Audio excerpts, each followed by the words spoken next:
Bhopal police commissionerate ने अपराध नियंत्रण के साथ सुधार और सामाजिक पुनर्वास की दिशा में अहम कदम उठाया।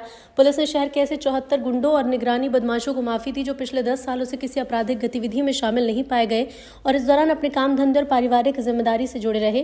पुलिस अधिकारियों के मुताबिक ये निर्णय केवल सख्ती तक सीमित पुलिसिंग से आगे बढ़ रिफॉर्मेटिव पुलिसिंग यानी कि सुधारात्मक पुलिसिंग के सिद्धांत पर है। जिन व्यक्तियों को माफी दी गई उनके आपराधिक रिकॉर्ड, वर्तमान सामाजिक आचरण, रोजगार की स्थिति और स्थानीय थानों की रिपोर्ट के आधार पर गहन जांच की गई। पुलिस कमिश्नर हरिनारायण चारी मिश्र ने कहा कि पिछले 10 साल में कोई नया आपराधिक प्रकरण दर्ज नहीं।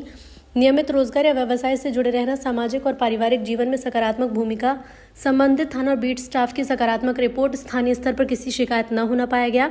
भोपाल पुलिस कमिश्नर का कहना है कि हर अपराधी स्थायी नहीं होता। यदि कोई व्यक्ति लंबे समय तक कानून का पालन करता है और समाज की मुख्य धारा में लौट आता है तो उसे आगे बढ़ने का अवसर मिलना चाहिए।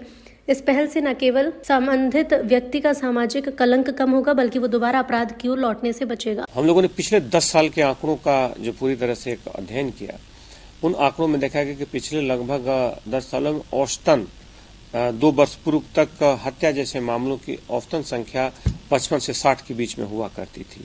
पुलिस ने लगातार कार्रवाइयां की, बड़ी संख्या में अपराधियों को गुंडा लिस्ट और हिस्ट्री शीट में लाया, साथ ही साथ प्रतिहतात्मक कार्रवाइयां की गई। इसका असर ये हुआ कि पिछले 2 वर्षों से एक संख्या लगभग 20 के आसपास घट गई है और 35-36 के आसपास ये संख्या बच गई है। यानी कि हर साल प्रति वर्ष लगभग औसतन 18 से 20 हत्याएं कम होना दर्ज की गई हैं। इसके साथ साथ पुलिस ने भी तय किया कि चूंकि बड़ी संख्या में अपराधियों को निगरानी में रखा गया है, कुछ ऐसे अपराधी जिन्होंने अपराध करना छोड़ दिया है, 1 दशक से ज्यादा समय से निष्क्रिय हैं, ऐसे लोगों को पुनः इस तरह के माफी वर्ग में लाने की एक प्रयास हुआ है कि समान तौर पर समाज की मुख्य धारा में जुड़ सके और अपराधों से दूर रह सके। अगर वो किसी तरह से अपराध करते हैं या किसी भी तरह के अपराध की कोई भी घटना में उनकी भूमिका पाई जाती है तो पुनः उन्हें इस परिधि में लाया जा सकता है।